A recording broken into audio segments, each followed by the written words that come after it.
that in the culture of medicine, we've lost this sense of purpose and meaning. It's become about the money. We've lost something in this transition. Some of it's been done to us. Some of it we've done to ourselves.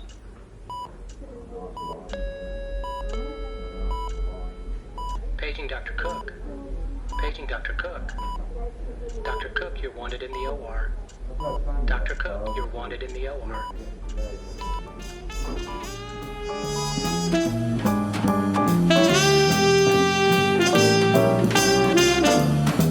Welcome to the Prescription for Success podcast with your host, Dr. Randy Cook.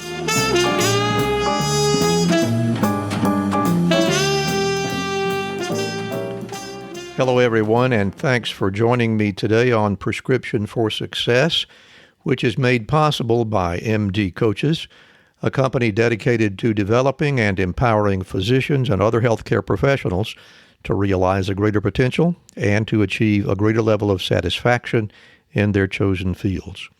We hope you'll visit MD Coaches on the web at mymdcoaches.com. We'll get to our interview in just a moment, but first I want to give you a message from Physician Financial Services. This is a business widely recognized in the physician community for disability insurance. Lawrence B. Keller, CFP, has been in the insurance and financial services industry since 1990. You know, unlike medicine, which has a standard path that physicians have to take to gain the education, training, and experience requirements necessary to obtain board certification, the insurance and financial service industry does not. So working with an agent that is familiar with the underwriting of both disability and life insurance policies for physicians can all but guarantee a smooth underwriting process in which the desired outcome is very likely. While he may not be a doctor's first phone call regarding their insurance needs, he is very often their last. You can find Larry at drpodcastnetwork.com/Larry Keller or at the link in the description of this show. My interview guest today is a highly successful plastic and reconstructive surgeon, but he also served as CEO of the nation's largest integrated healthcare consortium for 18 years. Most recently, he's also a best-selling author on the subject of healthcare in the United States. We'll talk at length about both of his books and much more. So now, let's hear my interview with Dr. Robert Pearl.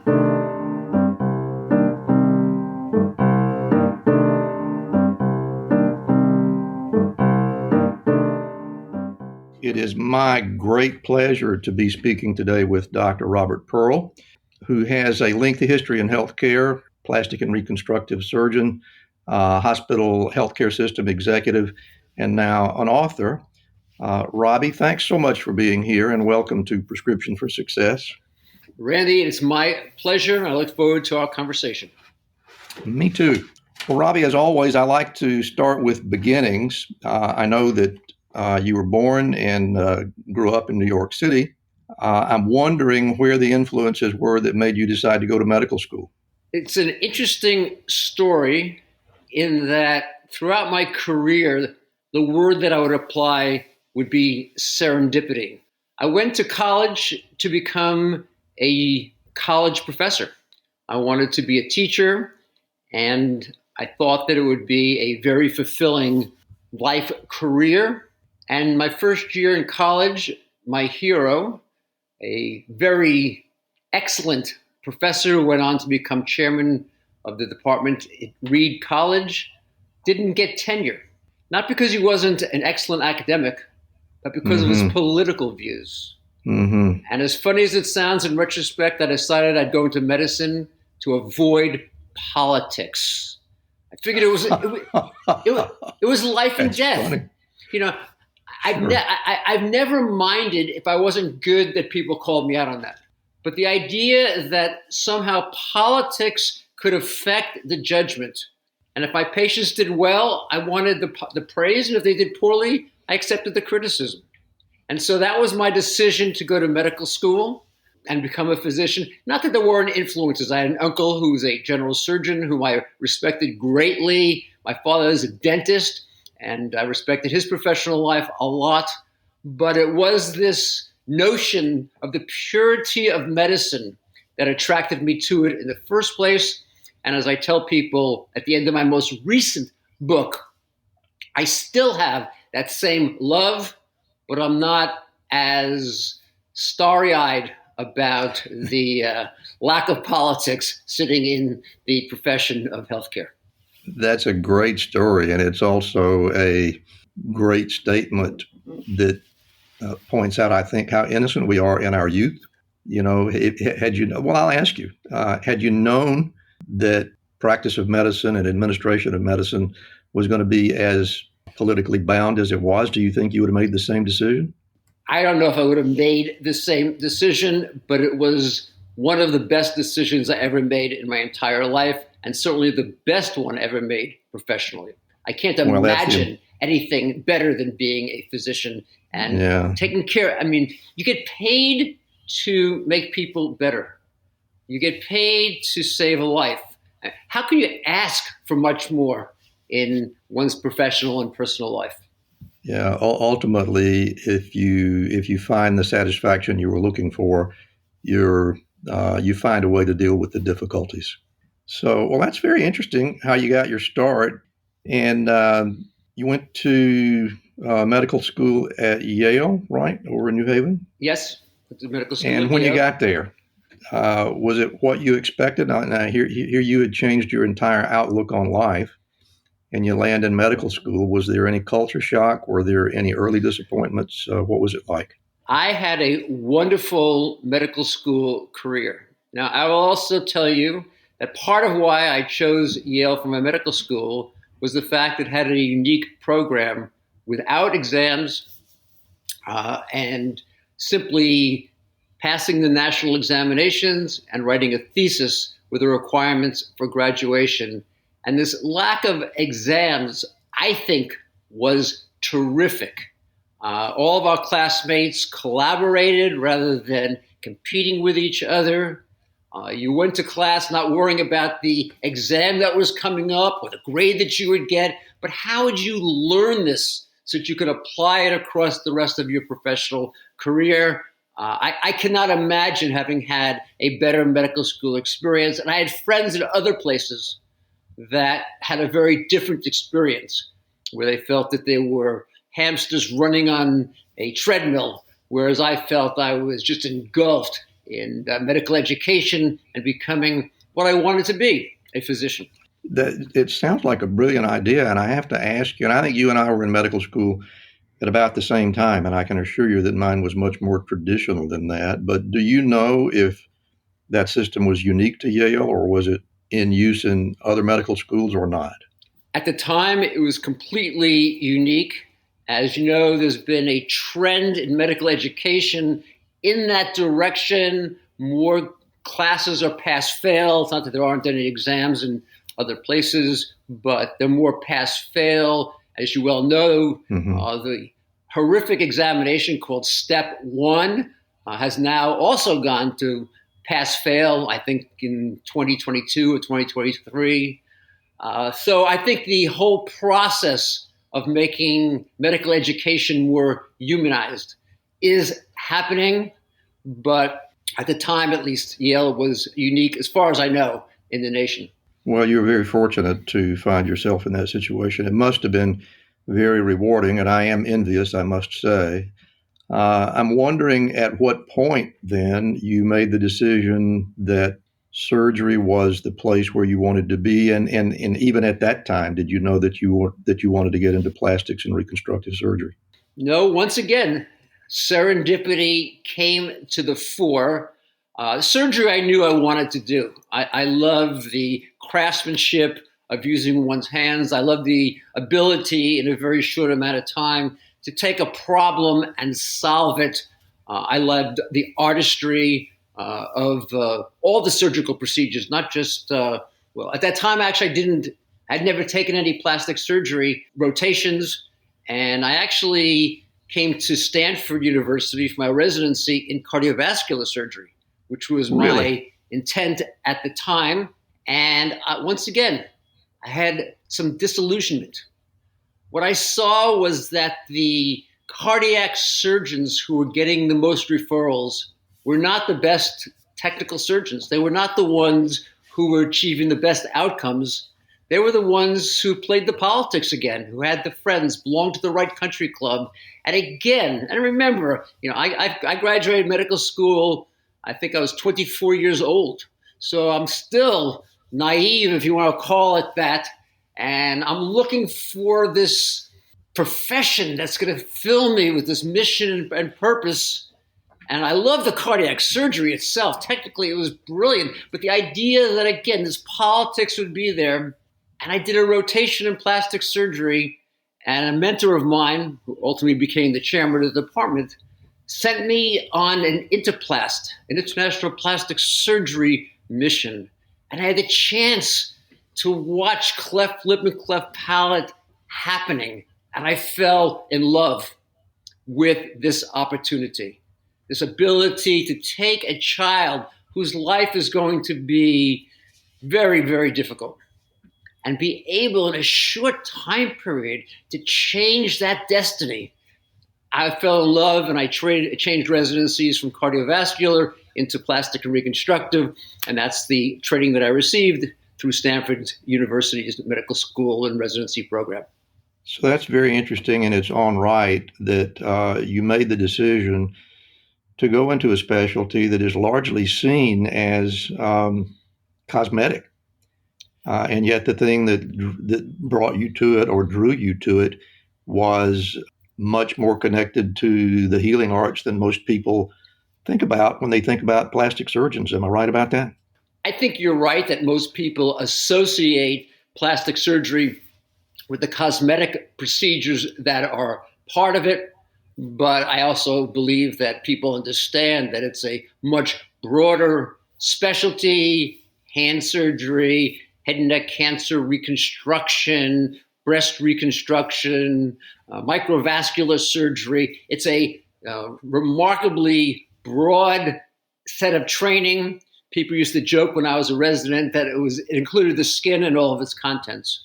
Yeah, I've heard that one. So it sounds like not only were you satisfied with your residency training, but for the first time, something turned out, at least from the standpoint of your practice, it turned out in much the way that you expected, in that you could do surgical procedures that made a really big difference and literally changed the lives of your patients. Well, once again, it was a fortuitous, wonderful decision. But at the end of my training, my plan had been to go to South America and actually fix kids with birth defects for an entire year. And in my last year of residency, a very excellent plastic surgeon in Kaiser Permanente, who was a private pilot, crashed his plane unintentionally, but crashed the plane. And they called me up and they said, would you come over and help us out? I had never been to Kaiser Permanente. I didn't even know what it was at the time, but I figured, what can you lose? Come by for 6 months, help them out. South America will always be there. And again, a very fortuitous direction coming out literally in my last year of training. And that was the start of my professional career post-residency. And so you were in private practice with Kaiser Permanente for, let's see, well, how long before you decided to make the move into management? Well, again, the serendipity just comes along with me. I was in my first year there. I'd been there maybe 10 or 11 months. And I got a phone call from the physician who was the head of the medical staff. And he asked me, he said, would you consider becoming the head of the operating room committee? I thought that was pretty interesting. It sounds like an interesting job. And I assumed, of course, that he was calling me because I had Yale credentials and Stanford credentials and how brilliant I was. No, everyone else had turned down the job. It was a terrible job. So you were being invited to take the job that nobody wanted. Yeah, right, exactly. I was the dumb new guy. I didn't know that no one else really wanted. Why didn't they want it? Because it was a very difficult time in medicine, at that particular point, there was a tremendous shortage of nurses, and the ORs were having to cancel cases and close rooms. But I took the job, and I got there, and I came up with a 3-part plan, how we would bring in, at the time, a unique idea, these flying nurses. Now it's pretty standard. We would develop a training program to upgrade the skills of some of the nurses in our facility who wanted to move into the operating room. We'd create a longer-term vision, and I was successful at stabilizing what was a problematic area of Kaiser Permanente at the time, and that led me literally in my second year there. In Kaiser Permanente, it takes 3 years to become a senior partner. I wasn't even yet a senior partner, and I became the assistant physician in chief, the number 2 job in the entire medical school and the medical center. At the same time, I maintained a full practice. So I was doing both of these, and again, I'll tell you, Randy, I loved them both. They both were forms of creativity, whether I was using my hands to reshape the faces of children or using my mind and my words to sort of reshape the operational approaches of the doctors and nurses in the medical center. That's a very interesting little story. And the reason that it fascinates me the most is because I think the large proportion of physicians in practice in the U.S. at this time are in situations where they are more or less forced to rotate through that role. Chairman of the medical staff, chairman of the OR committee, this position, that position. And they do it because everybody is expected to do their time, and they put in their 1 year, 2 year, 3 year, and then they back out of it because they despise the politics. Now, here you come along. You're a well-trained physician, a talented plastic surgeon. You avoided a particular specialty because of the politics, and now you're ready to embrace the politics. What about you do you think led you to that kind of a decision? And again, I'll keep using the same word, serendipity. It was the fact that I was in a physician-led medical group. That's what's different than many of the jobs you're describing, where essentially you're under the thumb of the hospital administrator or an insurance company or someone else who's not a direct deliverer of care. The Permanente Medical Group that I was a member of, physician-led, an all-physician board. The decisions are being made by doctors about the care of patients. And so in that sense, it wasn't doing my turn. It was this a real ability to change the lives of people. It was this, again, I'll go back to this word, this creative endeavor, whether it was in the operating room, whether it was in the administrative, I don't even like the word administration. I like the word leadership. It was a leadership role, and I tell people that what leaders do is they're able to see something that doesn't yet exist, get other people to see it, and then make it a reality. I could see how the operating room, which was floundering, was capable of being able to get back onto its feet. I could see ways in which the flow of patients would become more efficient for them, how technology could be used to improve the lives of patients. And I'll go back to this notion, and you'll talk about it hopefully a little later about my new book, that in the culture of medicine, we've lost this sense of purpose and meaning. It's become about the money. That's not the way it was with my Uncle Herb that I mentioned earlier in the program when he was a general surgeon when he was training and going to work. We've lost something in this transition. Some of it's been done to us. Some of it we've done to ourselves. Remember medical school? You were confident, studious, hardworking, and you learned what to expect in all manner of patient care. Then reality struck. Regulations, expenses, staff management, and administration. Is this what we signed up for? Stress on the verge of burnout, no time for family, or the reason we got into medicine.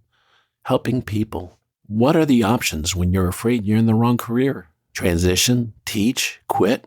What if there was another way? MD Coaches can help. We're a team of medical professionals with a century of experience in the clinical and business sides of medicine. More importantly, MD Coaches has been where you are, stressed and trying to navigate a world school didn't prepare us for. MD Coaches is your mentor, your confidant, to help you make your practice shine, navigate administrations, and successfully lead staff and projects. Or if you're ready to transition, we can help there too. MD Coaches is doctors helping doctors. Visit our website to receive a free, no-obligation consultation. Go to mymdcoaches.com/RX. That's mymdcoaches.com/RX. Isn't it time someone else was on your side? Don't let the business of being a doctor stop you from doing what you love. That site again, mymdcoaches.com/RX. Visit us today. Physician Outlook is a new magazine platform built for physicians and by physicians, and it's designed to showcase unique physician talents. Sometimes it might be clinical talents, but mostly it's about the intersection between clinical and non-clinical talents, whether it be writing or painting or cooking, or maybe even making a political statement in front of a state and local governing body, or even at the nation's capital, and dozens of other things. It's available online and in print. It's visually stunning on all of its platforms. I promise it's really unique in terms of physician lifestyle magazines. I think you'll really enjoy it. We think it's just the thing to fill your prescription for success. And like the Prescription for Success podcast, Physician Outlook magazine amplifies the voice of any doctor who has something to say, and also uniquely engages patients who still believe in physician-led, team-based care. And Prescription for Success listeners can get $20 off an annual subscription fee by visiting rxforsuccesspodcast.com/Physician Outlook.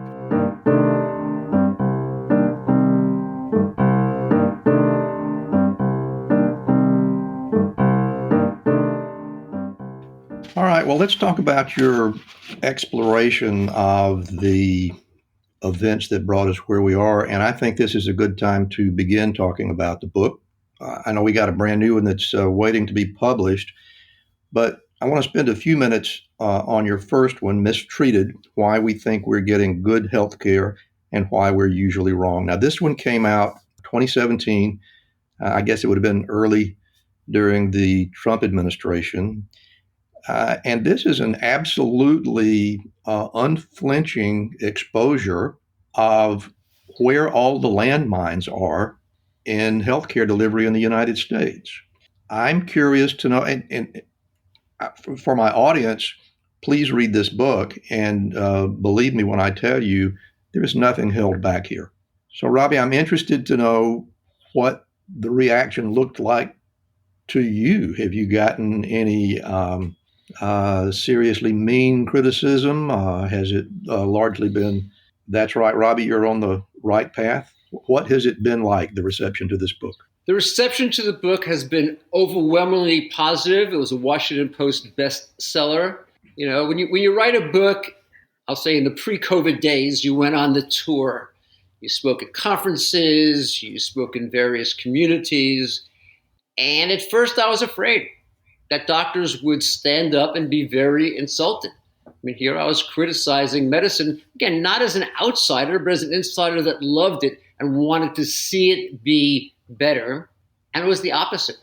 Physicians were telling me about their unhappiness, about their dissatisfaction, about all the problems that existed in the system of the time. And they all had, the book, as you know, begins with the story of my dad and how he died from a preventable medical error. And they all had stories about their families that had suffered the same consequences. And in my mind, I was saying, you know, if this can happen to doctors' families, imagine what it's like for everyone else. And almost always when I spoke at a conference, there'd be a line of people at the end waiting to talk to me. Some of them wanted me to sign their book. And they all would have their own stories about the problems that exist. And it was actually out of that experience that I started working on my second book about the culture of medicine. You know, going back for a second, though, to the question you posed to me earlier about my career, you know, the last step was becoming the CEO in Kaiser Permanente. Big job. You're talking about the healthcare of over 5 million people, both coasts. At the time that I took the job, it was another job that I didn't necessarily want. It was serendipity at the time. Kaiser Permanente was in tremendous difficulty. It was down to 2 days of cash. And as you know, by state regulation, you need 3 days of cash. You have to borrow cash to stay in business. And I said to people I respected, why don't you, it's a competitive job. You actually have to get the agreement of the, at that time, 10,000 physicians to take the job. I said, why don't you go try to get the agreement? You'd be really good at it. And they all didn't want to do it. It was, again, this serendipitous moment where the people who wanted to go forward were ones I didn't think I could support for the wrong reasons.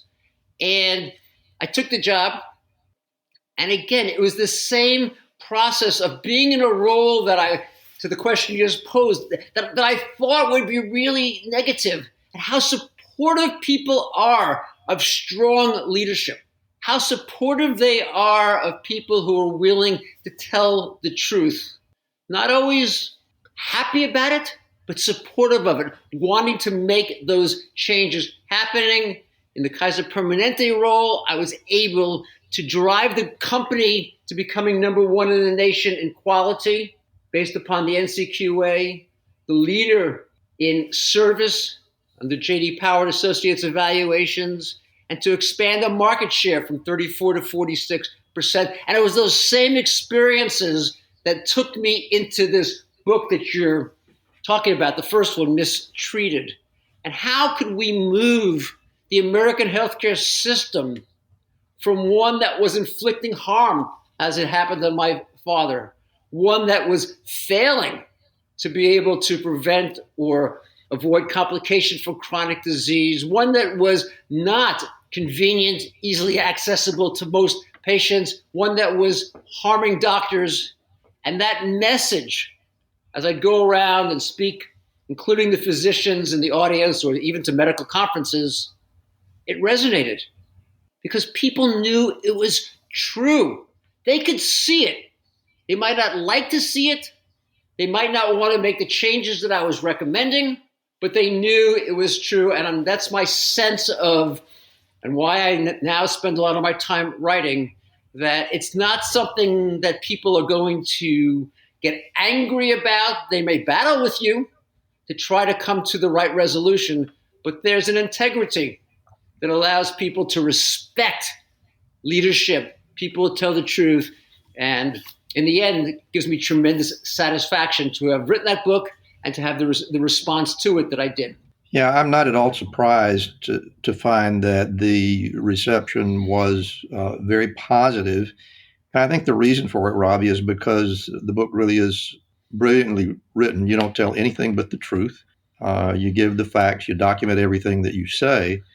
And there's very little to get up in arms about because you really tell it like it is. And I congratulate you for that. I really enjoyed the book, and I do hope everybody who hears this podcast will take the opportunity to read it as well.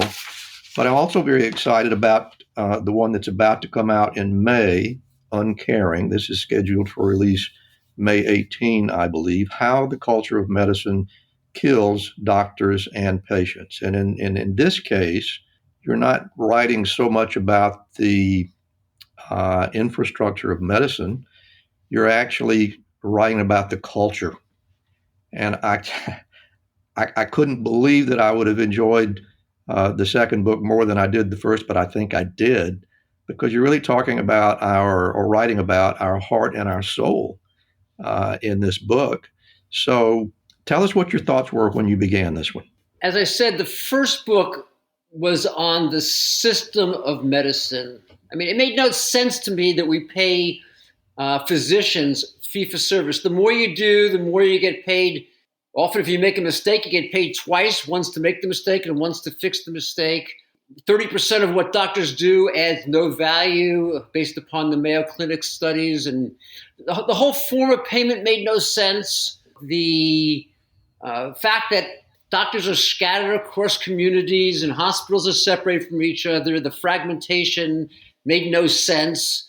The technology, the information technology is left over from the last century. It's nothing that anyone would accept in any other industry, but in medicine, that's what we have. And as you pointed out earlier, there's very little formal leadership. People take on the jobs because it's their obligation, but there's not this strategic notion. I teach at the Stanford Graduate School of Business and Stanford Medical School now.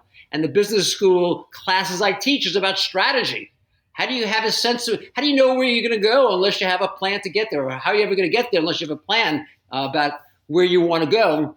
And then how do you make it all happen? Those are the systemic pieces, and they're all broken, and they're still broken. And then I came across this culture, a culture that on one hand is beautiful. It allowed doctors in the face of COVID to provide care despite the risk that they had. The idea is save a life at any cost. They often go to work. There were no gowns, so they wore garbage bags. There were no N95 masks, so they put on salad lids. Every time they had to intubate a patient, they knew that as that tube went through the vocal cords, the patient would cough, spewing virus in their face. They did these things when they didn't have enough respirators. They figured out how they could put two people on the same machine, the same ventilator. Something never, not only not been done, it never been thought of. This was the culture of medicine at the greatest. And in the book, I write about how doctors figured out ways to take care of things like childhood leukemia, how they invented the ability to do heart surgery with less than a 2% mortality, and on and on. I talk about the positive side. But I also came across the negative side. And I think COVID is a great example of that. In the face of patients in the critical care units, in the face of patients who are on the verge of death, they do everything in their power to pull them back. And then you look under the covers, and what do you see? 88% of people who die from COVID had two or more chronic diseases. We're talking about asthma and diabetes, obesity, heart and lung disease. A lot of these things could have been taken care of. A great example, the number one chronic disease was hypertension, high blood pressure. Of course, the United States today, for the people who died, that's the number one cause. And across the United States today, it's controlled 55% of the time. In Kaiser Permanente, we were over 90. Think about that. A 40% gap, 35% gap between what's possible and what Americans do. Yeah, and that's amazing. Why is that? We have the drugs, we have the protocols, we have the evidence base. The culture of medicine tells doctors that prevention is not very important. Avoiding complications is not as important as responding to them. Who do we elevate? We elevate the interventional cardiologist who unblocks the coronary arteries. But who do we put down near the bottom of the hierarchy, giving not enough esteem for the tremendous work, primary care, that prevents the coronary vessels from becoming occluded in the first place? It's interesting, Randy, the data says that if you put 10 primary care physicians into a community, they raise the life expectancy 2.5 times more than adding 10 specialists. And who do we think about as being the providers of the great care? The specialists. I'm a specialist, but I believe that the people who have been undervalued are going to be these individuals who are in primary care. Think about something else. Before the most recent period of the 21st century, we did not know as much as we needed to know in medicine. We didn't have the studies on the origin of disease and the treatment of disease. And so what did we value? Remember, culture is about the beliefs, the values, and the norms that doctors learn in medical school and in residency, and they carry with them their whole career. So what did we value in the last century? Personal anecdotal experience. Why? Because that's all we had. What did we value? Variation. We saw that as the way to learning new things. The doctor's intuition. What should we be valuing in the 21st century? Evidence-based practice. We have data. We have more data under our control now than we had in all of history. And medicine should be a science, but it's not. And that's the culture at play. And it's why I believe that this invisible force of the physician culture has been unrecognized or incompletely recognized across time. And I believe that we're not going to be able to move those systemic problems that I talked about in Mistreated unless we at the same time can move the cultural ones, which, to your point, is why I wrote the book, Uncaring, How the Culture of Medicine Kills Doctors and Patients. By the way, all of the profits from that book go to a charity, Doctors Without Borders, the same as it did for Mistreated.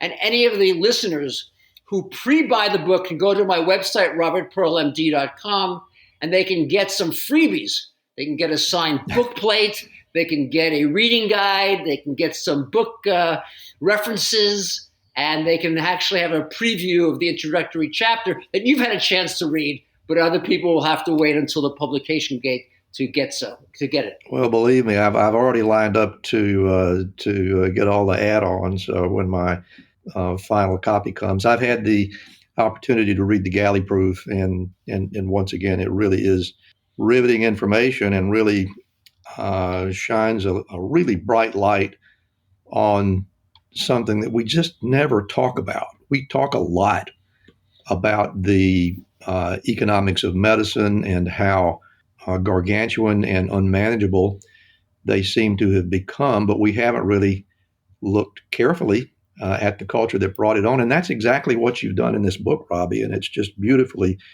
written. It's divided into 5 parts that look at the various components of how we got where we are. And I was really fascinated in the final section of the book, the evolution of physician culture. And in those chapters, you have some references to the parallels between physician culture and what Elizabeth Kubler-Ross taught us about the 5 stages of grief. You want to talk about that a little bit? Sure. The question that every leader needs to be thinking about, whether in medicine or not, is what's the world going to look like in the post-coronavirus era? We know that events such as the coronavirus pandemic will change society. The idea we're going to go back to, in quotes, the old normal is wishful thinking. I'm not sure it's even good thinking because it wasn't such a perfect world back then, but it's going to change significantly. What's it going to look like? Well, what does Yogi Berra say? It's tough to predict the future, especially when it hasn't come yet. That's the challenge we have. But when I look at it, what I see is that the federal government will have borrowed about $8 trillion that it will have to not only pay back, but pay back the interest on it. What I know is that the states, by law, have to have balanced budgets. And in doing that, right now, they're being propped up by all the government money. But when the government money stops, they're going to face the reality that their dollars have diminished greatly, and they're going to have to find ways to cut costs. And we know that small businesses have had massive problems. I saw a study yesterday that 1/3 of businesses are questioning whether they can survive the year, and that's on top of the ones that have already gone out of existence. My favorite restaurant closed down, and it's unlikely to open up again. I think we're going to see an economic set of problems. Now, don't get me wrong. Companies like Amazon or Apple or Netflix, they're going to continue to do well because people realize it is convenient to have products delivered to your house, to be able to watch movies from the comfort of your living room, to be able to utilize your various computers and phones for entertainment. So it's not that everyone's going to do poorly or the stock market's not going to be okay, but the average person is going to be struggling. The federal government's going to find that I think that has difficulty. I'm predicting being able to fund all the programs it would like to fund, particularly for the social network, many of the social determinants of health around across the country. The states are going to have to cut back. And remember, they're going to have higher costs for unemployment, higher costs for Medicaid, and small businesses will have burned through their reserves. And I believe that what we've now said for many decades, we said medicine has to become less expensive. It should, it must. No, it will become less expensive because when you can't afford to pay, you don't do it. Even if you think it's a great idea to fund medicine more, if you don't have the dollars, remember, healthcare accounts for 25% of the federal budget, similar amounts at the state level, and a growing percentage of small businesses. And now you ask yourself, how, if you were charged with lowering the cost of healthcare, how would you do that? The first thing you would do is get rid of fee-for-service. I speak to businesses frequently, and when I do, I always ask them, how many of you have remodeled a kitchen or a bathroom? Of course, every hand goes up. These are CEOs of big companies. And then I ask you, how many of you said, tell the contractor, do whatever you want, I'll just pay you time and materials. And all the hands come down. Why is that? Do we think that contractors are dishonest people and doctors are honest people? No, it's the human tendency that as your per unit cost comes down, you end up doing more units. That's what happens. It's the 30% of the things that doctors do that have been shown to add no value. And so now if costs are going to come down, if you have to establish a budget beyond which you can't go, there's only two ways to do it. You can do it by rationing. You basically say to states, hospitals, and doctors, this is all the money you have, and if you don't think it's enough, then we'll stop covering various things. We'll set age limits. Beyond a certain age, you can't have heart surgery or total joints. We'll establish certain medications that are just too expensive. You won't be able to access them, even if they're the best drug for you. We'll create queues and lines and people waiting for routine procedures like back surgery. Or you actually transform healthcare. And this is where I think the culture of medicine, I'm hoping, will rise up and fulfill the positive side that it is capable of. For as doctors, we take an oath to first do no harm, and rationing is harm. And I think that given that, what we're going to see is that doctors are going to be willing to take on capitation, not at the insurance level. We've done that. That fails. That doesn't work because insurance companies don't deliver healthcare. But at the doctor level, and having taken it on, they're now going to ask themselves, what do we do to be able to provide higher quality, better access at lower cost? They're going to look at opportunities around prevention, patient safety, avoidance of complication from chronic disease. They're going to look at technology differently. They're going to have a norm that says if we're going to offer a procedure to a patient, we better make sure it's the same procedure that we would want for ourselves or our loved ones. And the 30% of things that happen will slowly disappear. Now, to the point you're raising, this isn't going to happen because people think it's the great idea, because they suddenly realize that it's higher quality and easier access at lower cost. No, we already know that. They're going to do it because in the culture of medicine, in the physician culture, first do no harm means that the only other alternative rationing is simply going to be less acceptable. But having done that, to the point you're making, it's not going to be an easy transition, and they will go through these 5 stages that Kubler-Ross has defined specific to loss. The first thing they're going to do is be in denial. Oh, the economy will be fine. Everything's going to be great. Look at the stock market, all these other pieces. And then when it's not and they realize that, no, they actually have to change, they're going to get angry. It's not fair. Don't they understand we're suffering? Don't they understand we're burning out? And the answer is going to be, they understand you are, but it's not that important in comparison to what's happening to the 300 million Americans and their health care. Having done that, they're going to start bargaining. Okay, well, we'll do a little bit of that and some of what we did before. We'll do that in some areas, but not in other areas.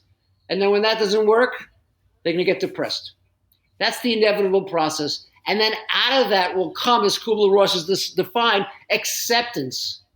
It may not be what they wanted to do. They like what they had in the past. They'd like to go back to the past, but they accept the fact that the past is gone. And then having done that, what I'm predicting from the theme of the book is that the culture of medicine will change at the same time. This is the most important concept for readers and for listeners to understand. It's not one or the other. It's not the system or the culture. It's the culture and the system. Because as you have a different system that rewards you differently, that values things differently, you start to change your culture. You start to value these things like prevention.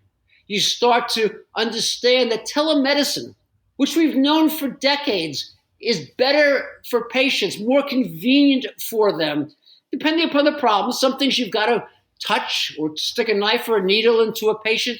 But for probably 30, 40% of the problems that doctors take care of, they could do it through telemedicine. They did it during the coronavirus, and they'll go back and embrace it. Collaboration. When I was the CEO in Kaiser Permanente, we put in a program where if a patient came to the primary care physician with a problem, that the primary care physician felt that he or she wanted specialty expertise. Rather than telling the patient to go home and call the specialty office, rather than telling the patient that they would send a referral form and the patient would hear in a couple of days, we linked together the primary care physician, the specialist, and the patient all in the room at the same time. Telemedicine, virtual care, depending upon the specific problem that was there. A good example was digital pictures for rashes. Remember, these are ones that primary care doctor needs specialty expertise. I don't know what it's like in most communities, or in the communities of the listeners, but most communities, there's a 6-week wait for dermatology. Here, the problem is solved 70% of the time in 6 minutes. That's the kind of opportunity. In the Mid-Atlantic, we had ED doctors in a telehealth center 24 hours a day. So when a parent in the middle of the night had a child with 103 fever, the physician could see the child, get more history and information, and advise the patient. What happens every place else? Just go to the emergency room. In fact, after 5 o'clock, what do doctors in the United States do? They close their office and they send patients to the emergency room. Think about that. Much higher cost. Most often, they don't have a whole lot of clinical information. They're unlikely to do some of the more routine things at the same time that could happen.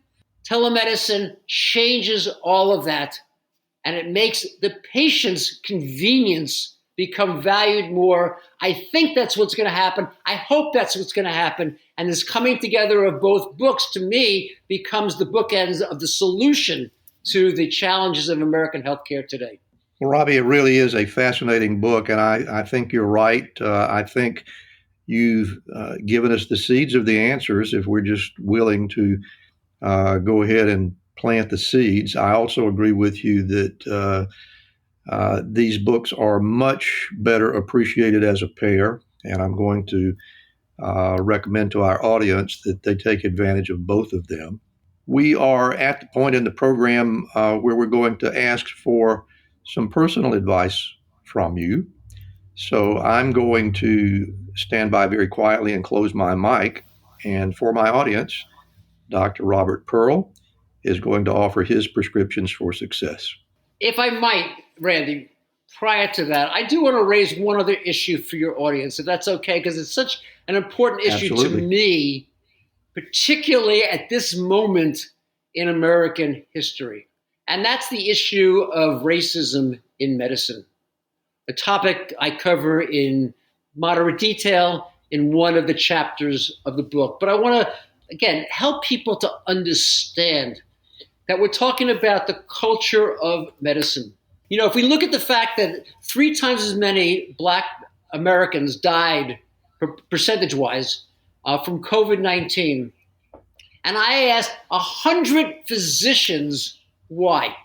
Why do you think this particular segment of the population died 3 times more often than white patients?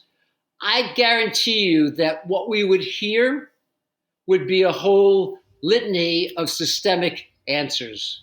Well, they live with a lot of people, and so there's a lot more transmission. They work in jobs where they can't stay home on telemedicine, and they have to commute on the bus and on the subway. There'd be a lot of reasons why this added mortality happens. And you look at them and you'd say, you're right. All those things have happened, and they certainly have contributed, by the way, to the 2.7-year decrease in life expectancy in 2020 amongst African American patients, African American people. But then I'd ask them some other questions. I'd ask them why early in the pandemic, when there was a shortage of testing kits, and two patients, one who was black and one who was white, came to the ED with the same symptoms, did we test white patients twice as often?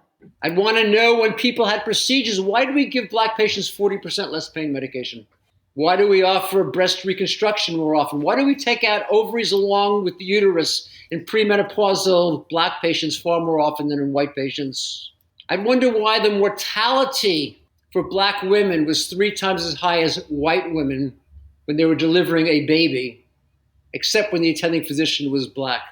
And when you start asking all those questions, you peel back the curtain, you start to see this interplay of system and culture.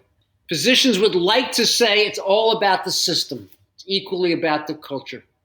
When physicians look at burnout, they want to say it's all about the system. We're not paid enough. We see too many patients, too many bureaucratic tasks, too much computer requirements that slow us down. And they overlook all the cultural ways that we view different specialties, not because of the economics, but because in the culture of medicine, we elevate intervention and complexity.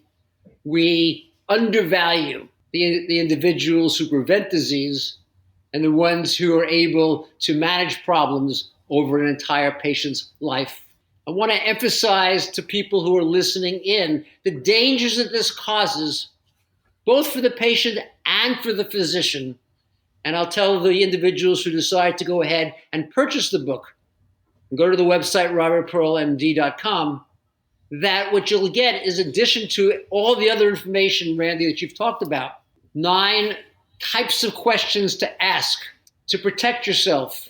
Not to protect yourself by being suspicious of the system, but to give you the expertise you need to engage with physicians. And again, the same conclusion, when patients do that, and when doctors are receptive to it, I believe we'll start to regain the mission and purpose that all of us went to medical school to get.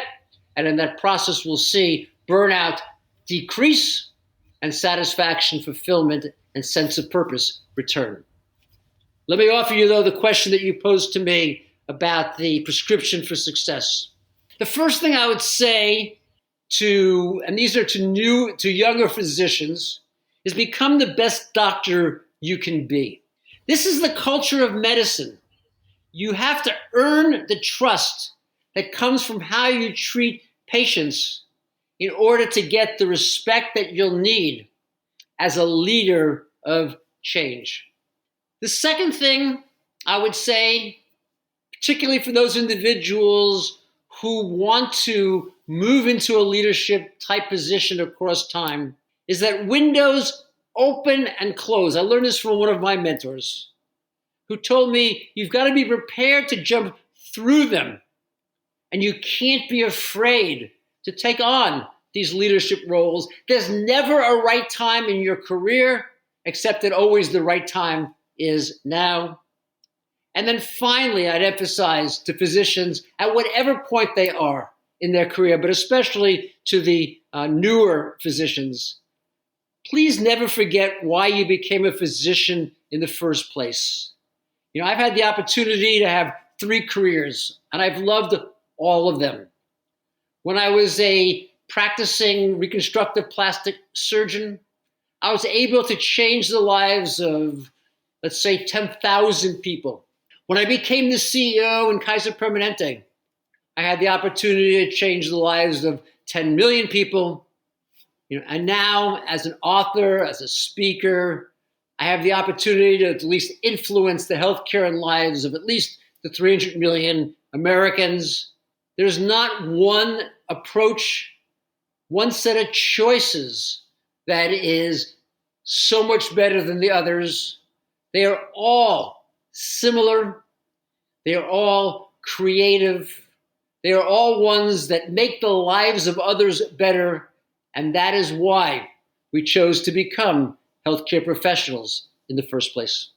Well, Dr. Robert Pearl, I want to thank you for being kind enough to take some time out of your very busy schedule to join us on Prescription for Success today and sharing not only the insights within your book, but also your wisdom and your prescriptions for success. We really appreciate it. And before we go, I want to give you one more opportunity to tell people where they can find you, your website, your blogs. You've got a couple of podcasts, right? That's correct. So, in addition to the book, so give us the details on where to find all of those things. The place to find all of those things is through the website robertpearlmd.com. There you can listeners can sign up for my monthly musings when I send out the most up-to-date information of what's happened over the past 30 days. You can also, at that point, get the free goodies for those who pre-order the book plate, the reading guide, the references, and the introductory chapter. I also can be found through LinkedIn. People can listen to my two podcasts. One's Fixing Healthcare, which is a monthly podcast. This season 5, is actually about the culture of medicine. We've had some remarkable guests speaking about racism, speaking about sexism, speaking about the ways that we can use technology better. And the other is Coronavirus, the Truth. The most recent episode came out this morning, in which I talk every other week about all the developments that have happened in coronavirus and try to take the scientific findings and make them readily understandable for people who might not have had a full scientific background. And again, once again, all profits from both of my books go to Doctors Without Borders, 501c3 charities, or an organization that is doing remarkable work around the world. I'd like to encourage everyone who's listening, whether you're in medicine or someplace else, that finding mission and purpose, finding the opportunity to make the world better, will give you more satisfaction than you can imagine. There's a lot of psychological research on how taking care of others, expressing gratitude, and being able to focus on the things that make life better will actually not only improve the lives of others, but increase your own happiness, fulfillment, and satisfaction. Robbie, once again, I want to say thank you so much for taking the time to be with us today. It has been a lot of fun for me. I've really enjoyed this, and I know you got a lot of balls in the air, and for you to take the time to spend it with me is very gratifying. So thanks again, and maybe we have you back sometime to talk about the response to the latest book. It's been lots of fun, Randy, and I wanted to thank you and congratulate you.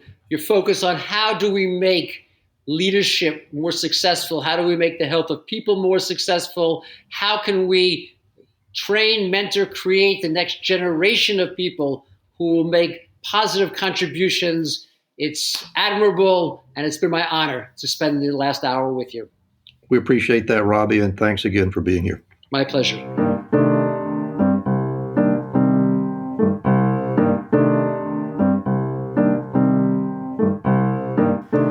I am so glad you could join us today for my interview with Dr. Robert Pearl.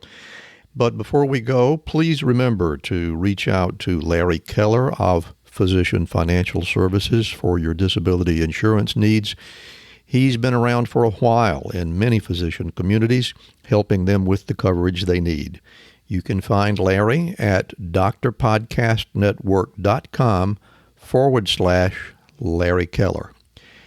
And that's a wrap on another episode of Prescription for Success. Before we go, I want to encourage you to become a subscriber to our podcast.